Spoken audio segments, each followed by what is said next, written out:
Perkenalkan, nama saya Dharma Dananjaya. Sesuai dengan tugas orientasi kepemimpinan yang yaitu find a figure of leader that you can interview and ask them several questions about their experience. Kebetulan yang akan saya wawancari adalah Bapak Hermas Prabowo selaku Direktur dari CV Warner Matic. Warner Matic adalah CV atau perusahaan bengkel transmisi otomatis dan mobil Matic. Oke Pak, untuk pertanyaan yang pertama, apa yang Bapak lakukan jika terjadi masalah di dalam perusahaan Bapak? Terima kasih Mas Danan. Semua perusahaan pasti punya masalah, dan sekarang ini yang hampir dirasakan oleh semua unit usaha itu terkait dengan daya beli masyarakat. Nah, sekarang tahun 2023 ini yang tadinya orang berharap bahwa pasca COVID-19 itu ekonomi membaik, tetapi tidak seperti yang diharapkan. Ternyata ekonomi melemah. Nah, tentu ini berdampak ke semuanya, termasuk ke sektor perbengkelan. Nah, karena ini sifatnya itu umum, jadi semua terkena. Yang kita lakukan tentu melakukan identifikasi.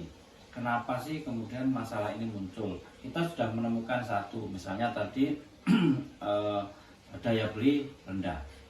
Yang kita lakukan kemudian adalah bagaimana lebih intens memperkenalkan bengkel Warner Matic ini kepada masyarakat yang tadinya belum tahu bagaimana mereka supaya tahu.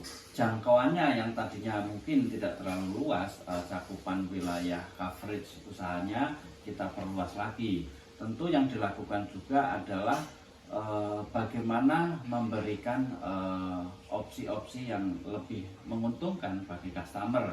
Misalnya yang tadinya kita mempunyai sistem paket. Nah, sistem paket ini bagaimana bisa dibuat lebih lentur, karena kita tahu bahwa mobil itu kan sarana transportasi yang vital, terutama di kota seperti Jakarta.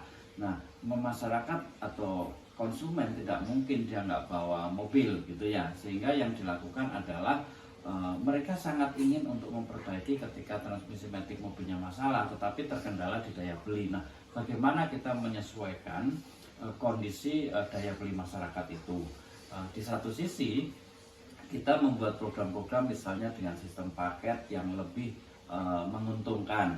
Yang tadinya masyarakat ingin perbaikan mobil dengan kualitas yang tinggi, pemakaian jangka panjang, bagaimana kalau dikasih opsi-opsi misalnya pemakaian jangka menengah. Ini kan memberikan solusi kepada pemilik mobil, paling tidak mereka tetap bisa melakukan mobilitas, tetap bisa melakukan aktivitas, tetapi usaha bengkel kita juga tetap bisa terus survive, terus berkembang. Nah, itu yang kita lakukan, paling tidak kalau dari aspek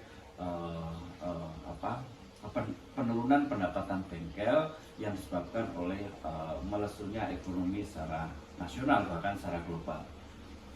Baik Pak, untuk pertanyaan yang kedua, jika Bapak harus memimpin sebuah perubahan di perusahaan Bapak, apa yang Bapak lakukan untuk memimpin karyawan-karyawan Bapak? Yang pertama yang saya lakukan adalah menanamkan pola pikir baru, ya, mindset baru kepada karyawan. Tentu kita harus menjelaskan secara terbuka bahwa realitas ekonomi, realitas sosial, realitas politik itu seperti yang terjadi sekarang. Juga pertumbuhan industri trennya seperti apa. Tentu perubahan itu sebuah keniscayaan, itu pasti terjadi. Ya, yang kita lakukan adalah memberikan pemahaman kepada karyawan bahwa eranya sudah berubah, zamannya sudah berubah, dan kita tidak bisa lagi mengikuti pola-pola atau gaya lama gitu ya. Yang kita lakukan adalah bagaimana kita menyiapkan, mengantisipasi perubahan-perubahan itu sedini mungkin. Memang tidak semua karyawan kemudian suka dengan perubahan itu, tidak semua karyawan senang dengan perubahan itu, karena perubahan itu kan mengganggu kemapanan. Ketika kita melihat itu ada perubahan, mau nggak mau kita memang harus melakukan perubahan itu, karena kalau tidak kita akan ketinggalan dan bisnis kita akan ketinggalan. Nah, ketika mindset itu udah dipahami oleh karyawan, udah dipahami oleh semua tim di dalam perusahaan kita, maka kita bisa mudah untuk menggerakkan ke arah yang kita tuju, ke visi misi yang baru itu. Jadi tanpa memberikan pemahaman nanti ada resistensi di karyawan itu. Contoh sekarang yang terjadi dengan adanya perubahan dari mobil konvensional ke mobil listrik, ya. Memang sekarang ini mobil listrik belum mendominasi pasar, tetapi bukan tidak mungkin dalam waktu 10 tahun ke depan itu akan mendominasi pasar. Nah, kita akan tahu bahwa di situ akan banyak sekali teknologi yang juga berubah. Nah, kita tentu akan memberikan pemahaman itu kepada karyawan. Selain kita memberikan edukasi dengan teknologi yang baru itu, dan tentu saja ada konsekuensi, misalnya kemudian ada investasi baru yang harus kita keluarkan, ada kemudian kita perlu mendatangkan trainer baru supaya karyawan bisa lebih memahami terhadap persoalan-persoalan yang aktual dari perubahan akibat dari perubahan itu. Pak, untuk pertanyaan yang ketiga, bagaimana Bapak melayani karyawan Bapak atau customer Bapak di dalam perusahaan? Untuk pelayanan terhadap yang pertama ya, untuk pelayanan terhadap customer yang kita lakukan karena kita usaha bengkel, tentu kita harus melihat bahwa konsumen kita segmentasinya berbeda tentu dengan bengkel lain. Contoh misalnya konsumen Boromatic itu targetnya adalah kelas menengah ke atas gitu. Nah, kelas menengah ke atas itu apa? Mereka adalah yang secara ekonomi lebih baik. Nah, mereka itu sudah mempunyai kesadaran, sudah mempunyai keinginan untuk menjaga atau merawat kendaraan itu dengan baik. Nah, tentu yang kita kedepankan adalah soal kualitas.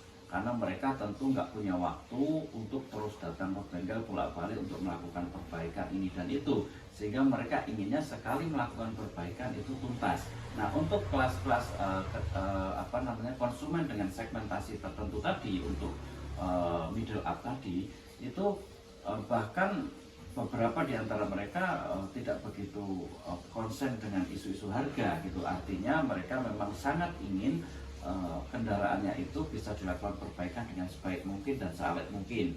Tetapi untuk konsumen dengan kelas tertentu, misalnya menengah atas tapi yang cenderung dekat ke menengah, isu-isu terkait dengan harga ini sangat sensitif, sehingga yang kita lakukan pendekatannya tentu lebih kepada bagaimana menyesuaikan perbaikan atau kualitas perbaikan ini dengan kondisi budget yang mereka miliki. Tentu dengan tetap menjaga risiko serendah mungkin, tentu dengan tetap menjaga kualitas yang baik, sehingga sekalipun kemudian dari sisi biaya bisa lebih terjangkau, tetapi dari sisi keawetan itu bisa kita yakinkan kepada konsumen. Nah, terkait dengan pelayanan terhadap karyawan, tentu yang paling basic terkait dengan salary. Meskipun salary tidak selalu bisa menyelesaikan masalah sebetulnya. Kadang orang yang punya salary-nya sangat tinggi pun belum tentu dia akan bekerja dengan baik misalnya. Yang paling penting adalah terhadap karyawan bagaimana kita membangun kebersamaan bahwa usaha bengkel ini adalah milik kita bersama. Nah, sehingga di karyawan itu ada rasa untuk saling memiliki, ya, mereka merasa memiliki perusahaan ini, sehingga mereka tanpa kita awasi dengan intens setiap saat, mereka akan mempunyai kesadaran untuk melakukan tugas dan pekerjaan dengan baik. Tentu selain itu dilakukan, kesejahteraan mereka juga harus dilihat. Fasilitas-fasilitas yang sederhana seperti misalnya mes gitu ya, atau hal-hal terkait dengan bonus, atau bahkan mungkin hal-hal kecil lah saat kita ngumpul-ngumpul bareng, kadang kita minum bareng, kita makan bareng dan sebagainya yang kelihatannya sepele.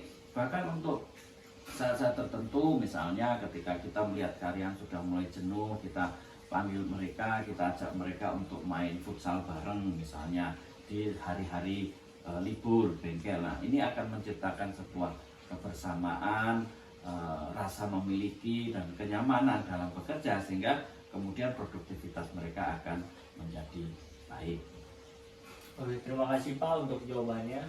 Jadi kesimpulan yang dapat kita ambil dari jawaban Bapak Hermas Prabowo ini adalah bahwa Bapak Hermas Prabowo ini memiliki ide-ide kreatif dan juga inovatif karena dapat memikirkan ide-ide cara untuk keluar dari permasalahan tersebut, dan juga memiliki sifat yang terbilang cukup unik dan menyenangkan untuk karyawan ya, karena bisa menghilangkan rasa jenuh dari diri karyawan dengan mengajaknya untuk sekedar makan, minum, atau bermain futsal bersama untuk menciptakan ikatan yang lebih kuat di dalam perusahaan tersebut. Sekian dari saya, terima kasih.